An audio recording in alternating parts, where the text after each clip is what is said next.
Olá, boa noite a todos. Hoje eu vou falar um pouco sobre os tumores do crânio. Sou Emilson Camapum, recém da neurocirurgia do Hospital de Base, sendo orientado pelo Dr. Maurício em nossa última aula do nosso curso aí de neuro-oncologia. Bom, em relação aos tumores do crânio, eles podem ser de três tipos. Primariamente neoplásicos, ou seja, originados por células do próprio crânio. Podem ser causados por neoplasias secundárias, metástases, e podem ser ainda não neoplásicos. Primeiramente, falar dos tumores benignos, neoplásicos. Em primeiro lugar, o osteoma, que é um dos tumores crânios primários mais comuns. São lesões benignas e de crescimento lento. Eles acometem principalmente adolescentes e adultos jovens, ou seja, menores de 30 anos. E a histologia é bem semelhante a um osso normal, porém tem um predomínio um pouco maior de osso cortical. Localização vai ter uma predileção pelos ossos crânio-faciais, sendo que o seio frontal e o seio esfenoidal são os locais mais acometidos, até 75% das lesões. E tipicamente eles surgem da tábua externa. Em relação ao quadro clínico, eles têm apenas um efeito de massa, por isso eles podem causar deformidade cosmética, e pela localização ali no seio frontal, seio etimoidal, comumente também podem causar proptose. Em relação às características radiográficas, por serem praticamente lesões muito semelhantes a um osso normal, porém, como eu falei, com predomínio da cortical, eles vão ter essa característica mais esclerótica, ou seja, vão ser hiperdensos na tomografia e também ao raio-x. Eles são associados à síndrome de Gardner e também à esclerose tuberosa. A conduta para esses tumores é a ressecção em bloco, que é curativa. As taxas de recorrência são muito baixas. Porém, pode ser feita também a curetagem. Se for uma lesão pequena, a gente pode, então, ao invés de fazer uma ressecção em bloco, com necessidade de uma incisão maior, de uma cranioplastia, pode ser feita apenas a curetagem aí da superfície ali abaulada da lesão e depois o segmento com radiográfico, Como é uma lesão de crescimento lento, muitas vezes a curetagem tem um bom resultado. O paciente muitas vezes não vai precisar de outras cirurgias ou, se precisar, pode demorar bastante tempo. Aqui nós temos dois exemplos de tomografias, que é o exame de escolha para identificar essas lesões. À esquerda, a gente vê aí uma lesão muito hiperdensa, localizada aí no seio frontal direito, bem característica de osteoma. E à esquerda já é uma lesão mais exofídica, próxima ali ao osso mastoide, também muito hiperdensa, também bem característica. Aqui outras imagens de tomografia, à esquerda outra lesão exofídica, e à direita uma lesão ali localizada no seio etimoidal, que é também um dos principais locais de acometimento. Mais outra tomografia, dessa vez ali no osso temporal. À esquerda, mais uma vez, a lesão bem típica, hiperdensa. E à direita, uma reconstrução em 3D mostrando o abaulamento que ela pode causar. Por ser uma lesão extremamente benigna, e muitas vezes o principal sintoma ser a questão estética, alguns pacientes podem até optar por não fazer nenhum tipo de cirurgia e simplesmente acompanhar. Dependendo ali, se for um paciente de sexo feminino, o cabelo pode até tampar a lesão e talvez nem incomodar o paciente. Bom, agora eu vou falar do osteoma osteoide. É uma lesão semelhante ao osteoma, porém, em relação à sua histologia, ela tem um nidus um pouco mais fibrovascular. Tem vasos dilatados, pode ter presença de osteoblastos, também de osteócitos, que são um componente neoplásico, e ainda a sua margem esclerótica, dessa vez não é neoplásica e sim reacional. Então ela já é uma lesão, apesar de benigna, um pouco mais agressiva.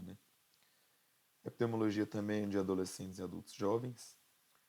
No exame de imagem nós temos então margens escleróticas e dessa vez o centro vai ser hipodenso, justamente por ter esse componente aí fibrovascular. E também pode haver captação de contraste, o que não ocorre no osteoma. O quadro clínico também difere um pouco, e ele é bem típico.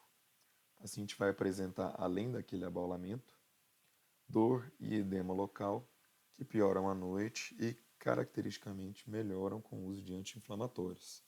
A resposta aí aos AINES é muito boa.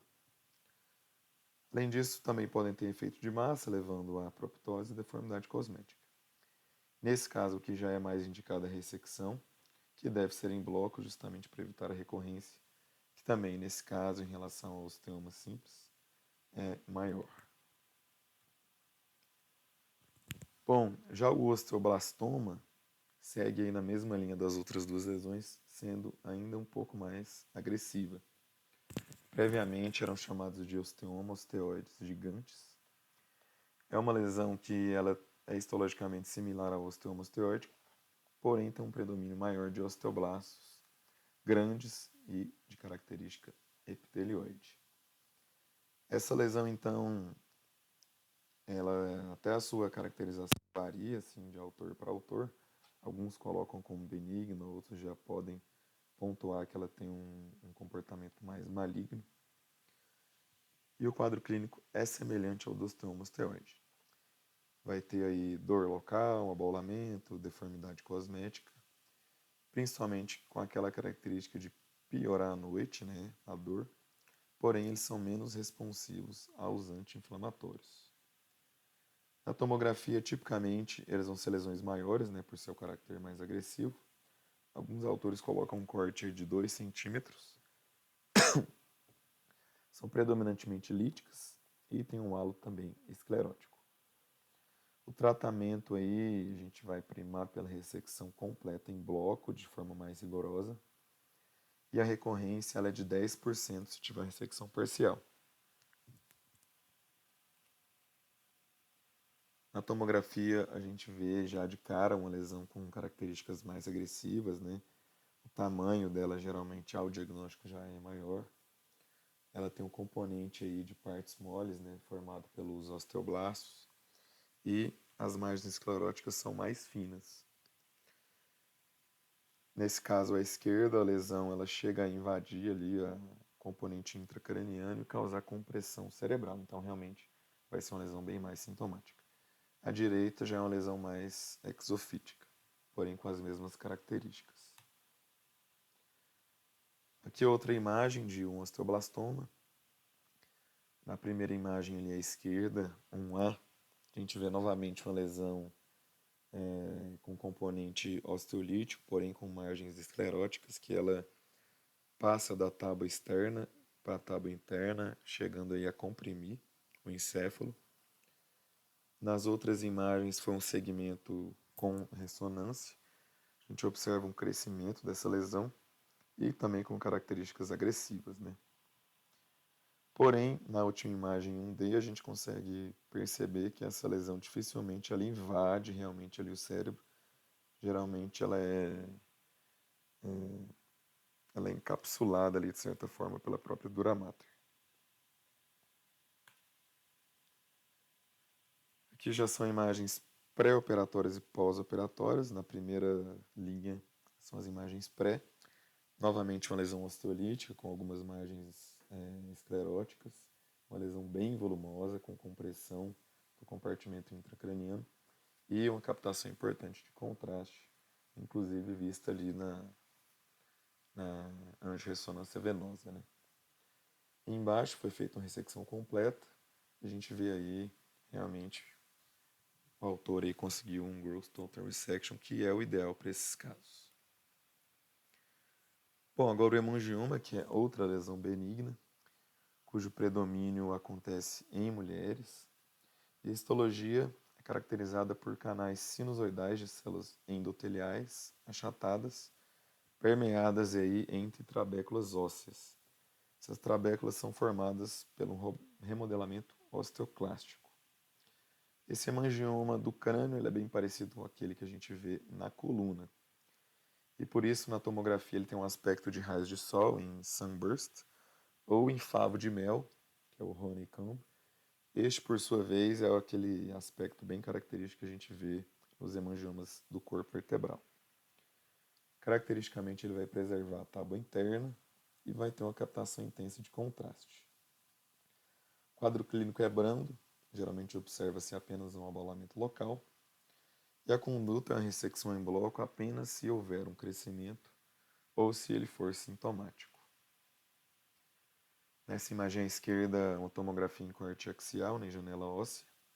A gente vê aí uma lesão na díploe, de característica bem típica de hemangioma, né, com essas trabéculas aí ósseas.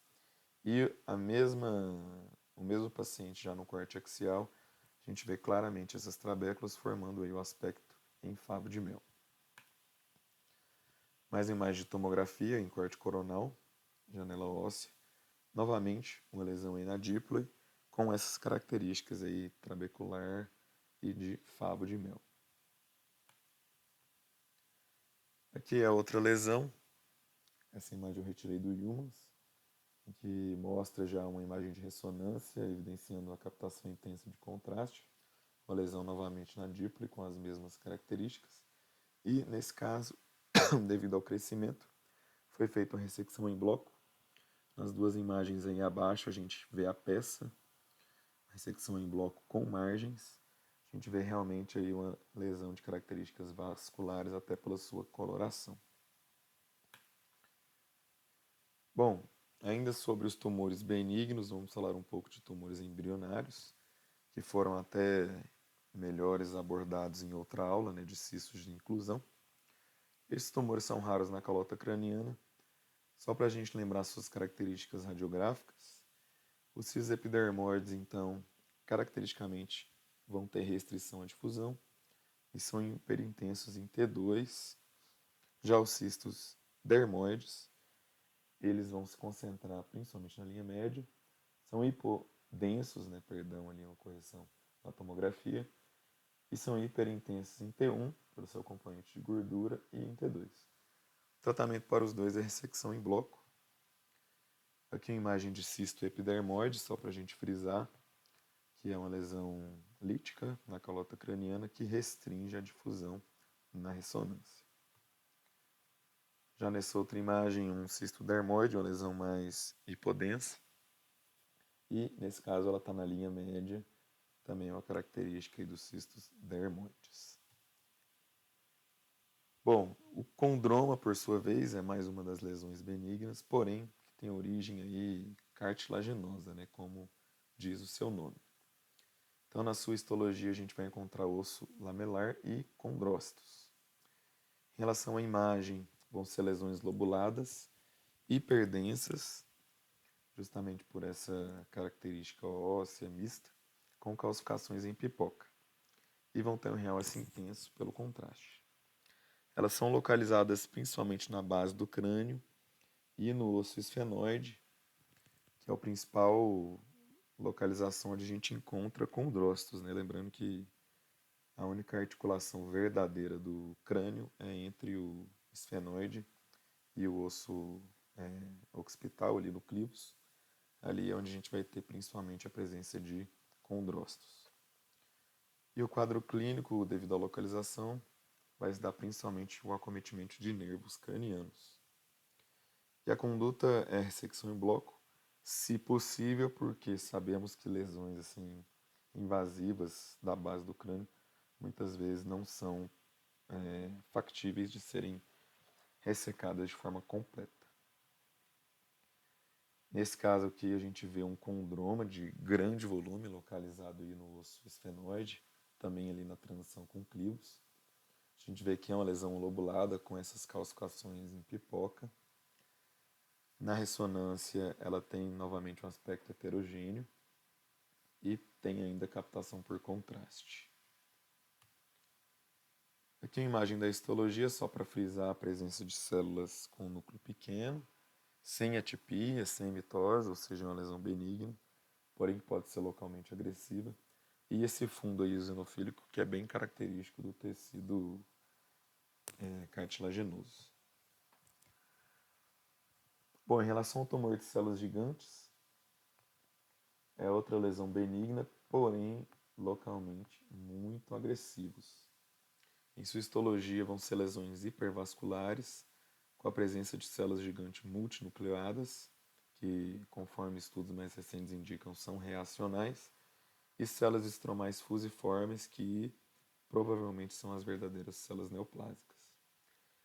Ela vai se dar em pacientes mais jovens, né, na segunda a quarta década de vida, e na imagem vão se caracterizar como lesões líticas, hipodensas, sem calcificações. Além disso, há uma ausência de halo esclerótico, justamente porque esse halo, geralmente, ele é reacional. Então, ele vai ocorrer principalmente em lesões de crescimento mais lento.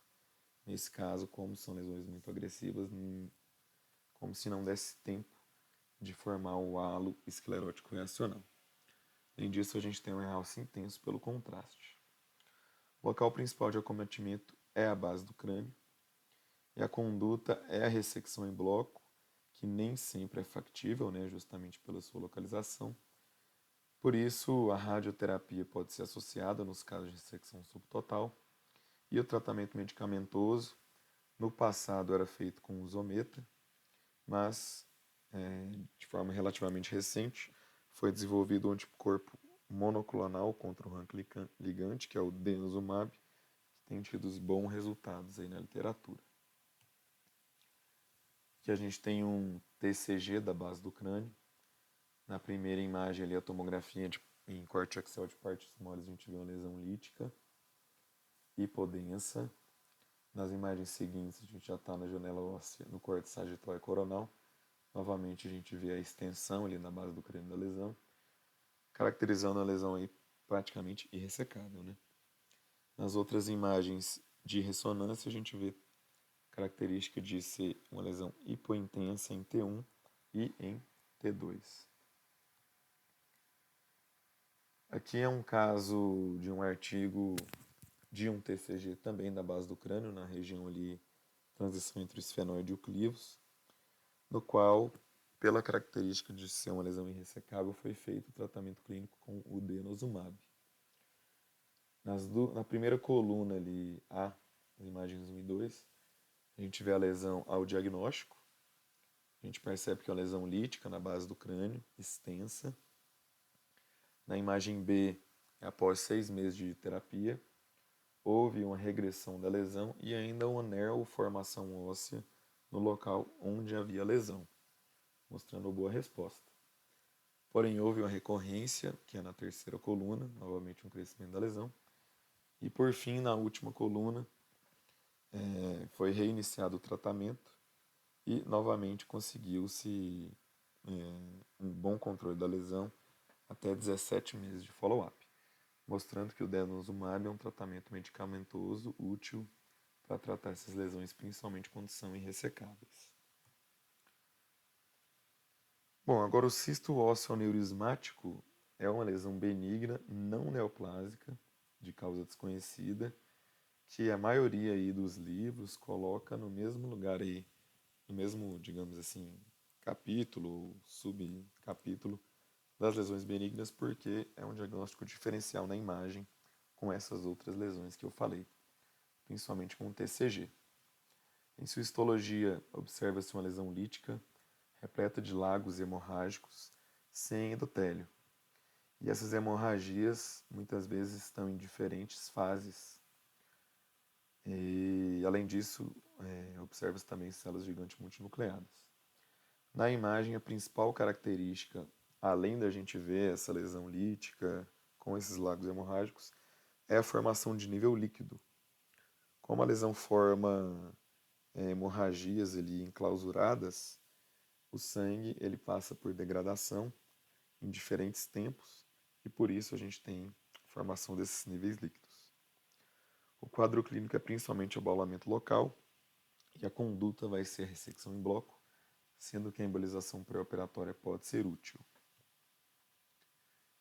Nesse caso a gente vê um cisto ósseo aneurismático volumoso no osso frontal direito. A gente percebe na ressonância a sua característica aí, um pouco trabecular, né, com diversos cistos, que por sua vez são hemorrágicos. E nas imagens da segunda linha, a gente percebe intensa captação por contraste, que mostra que essa lesão é um indicativo que ela seja bem sangrante. Por isso que a embolização pré-operatória pode ser útil. Mais um caso aqui de cisto ósseo aneurismático. Quero frisar principalmente aí a segunda linha, na qual na ressonância a gente percebe esse nível líquido, em que há uma porção ali mais acima do, do componente cístico, que é mais hiperintenso, e uma porção mais abaixo, hipointensa. Bom, agora falando um pouco de tumores malignos da calota craniana, o primeiro é o osteosarcoma, que por sua vez é o tumor ósseo maligno primário mais comum, de forma geral, porém ele é muito incomum no crânio, lesão muito rara. Nos meus anos aí de residência no hospital de base, nunca cheguei a pegar um caso, então realmente mostra que é uma lesão incomum, né? Porque no base a gente vê de tudo. Mas eles podem ser ainda primários, secundários, ou seja, podem ser metástases de um osteosarcoma de outro osso, e ainda podem ser induzidos por radioterapia. Na histologia encontra-se células estromais fusiformes, sarcomatosas, com também o componente ósseo. Em relação à imagem, a gente vê lesões com grande destruição óssea e uma reação periosteal em raios de sol, que é a característica mais clássica dessa lesão. No quadro clínico, observa-se abaulamento, cefaleia e ainda acometimento de nervos cranianos. A conduta, nesses casos, por ser uma lesão maligna, vai ser sempre uma ressecção em bloco, quando possível, sendo que a embolização pré-operatória também pode ser útil. Lembrando que são lesões radioresistentes, porém já tem alguns estudos relativamente recentes tentando uma radioterapia de altas doses para essas lesões, no caso de ressecção subtotal, com alguma resposta. E a quimioterapia para o osteosarcoma é essencial. Vai ser sempre aí associada. Aqui a gente vê, nesse caso eu retirei de um artigo, o paciente tinha feito um tratamento de retinoblastoma com 7 meses de idade e aos 32 anos ela veio apresentar essa lesão óssea, uma lesão aí um pouco osteolítica, mas com um componente esclerótico bem importante, localizado ali na asa maior do esfenoide, na transição com o osso temporal. A gente observa na última ressonância ali na imagem E uma captação importante pelo contraste. Já esse outro caso foi de um osteoblastoma metastático, localizado ali na transição entre o osso occipital e parietal, próximo ali à sutura lambidoide. Novamente uma lesão osteolítica, com componente de partes moles, porém com componente também ali esclerótico. Uma lesão bem volumosa com compressão do encéfalo. Outras lesões malignas que foram abordadas em outras aulas, que não convém detalhar nesta aula, são os condromas e condrossarcomas, os linfomas, as lesões metastáticas e o neuroblastoma, que por sua vez foi abordado junto com o pessoal aí da pediátrica. Lembrando que o neuroblastoma, ele muito comumente dá lesões metastáticas para a calota craniana, porém, geralmente não são lesões cirúrgicas, né? Bom, agora eu vou falar um pouco de lesões reativas e proliferativas.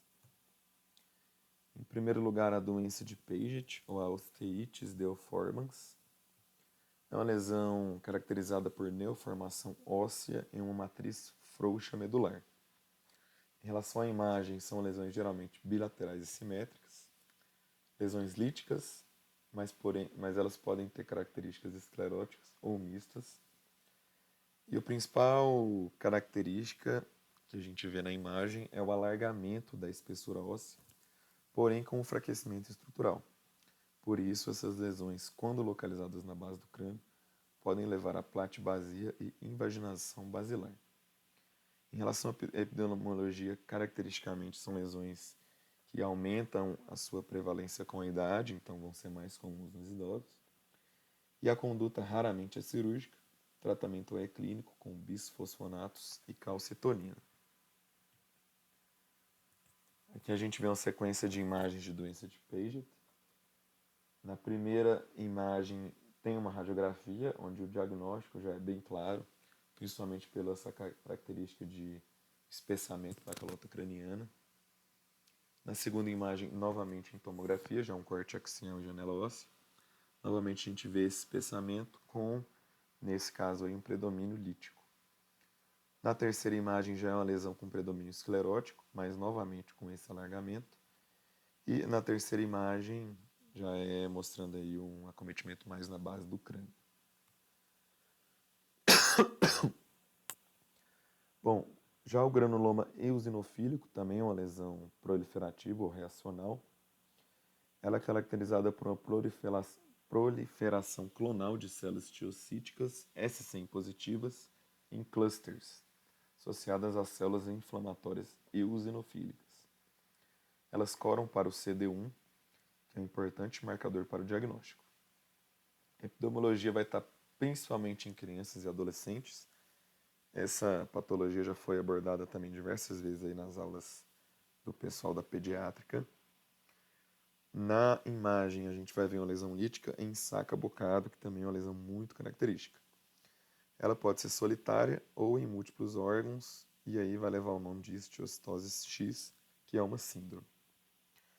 A conduta pode ser a ressecção em bloco ou expectante, são lesões muitas vezes autolimitadas, e nos casos de envolvimento sistêmico, a radioquimioterapia pode ser utilizada. À esquerda a gente vê a tomografia em corte axial, janela óssea, mostrando aí uma lesão lítica em saca-bocado, né, como se tivesse realmente ali dado uma mordida na colota craniana, com a remoção aí completa de parte da dípula. E à direita, novamente, essa lesão bem característica em saca-bocado, também na colota craniana, evidente inclusive ao próprio raio-x. Bom, e a displasia fibrosa, já é outra patologia reacional. Na cistologia, a gente vê trabéculas finas de osso imaturo associadas a um estroma fibroso. É como se o osso normal fosse substituído por um tecido fibroso e conjuntivo. Na imagem vão ser caracterizadas lesões escleróticas, císticas ou mistas, porém com aspecto em vidro fosco. O que mais caracteriza essa lesão é, na verdade, a sua localização, principalmente se dá em costelas, em ossos crânio-faciais, sendo que a mandíbula é o osso mais comumente acometido. Ela pode ser monostótica ou poliostótica. E a conduta, por ser uma lesão benigna, é a cirurgia se houver crescimento ou se for uma lesão sintomática. Bom, aqui a gente vê uma displasia fibrosa, que acomete ali o osso esfenoide, já passando ali para o osso temporal. O principal aspecto aí, apesar de ser uma lesão mista, né, com partes um pouco escleróticas, outras partes místicas, é esse aspecto mais em vidro fosco. À esquerda, mais uma tomografia em corte axial, né, janela óssea. Já é uma displasia fibrosa pegando ali o côndilo. Novamente, o que chama atenção é o aspecto em vidro fosco. E à direita já é a mesma lesão, a mesma patologia, né? Acometendo ali mais a face, pegando aqui o osso maxilar, mas também um pouco do osso etimoide. E, novamente, o que chama mais atenção é característica em vidro fosco. Bom, então é isso. É uma aulinha com patologias assim um pouco raras, né? Mas que a gente acaba vendo na prática clínica. E que eu achei mais importante focar aqui é a característica radiográfica, que é o que eu acho que a gente tem que estar sempre atento, e que também pode ser mais cobrado em prova. Eu usei principalmente aí o Humans, ele tem bem pormenorizado aí todas essas lesões, então eu usei principalmente base o Humans, mas também usei esses artigos aqui para acrescentar. E obrigado e boa noite.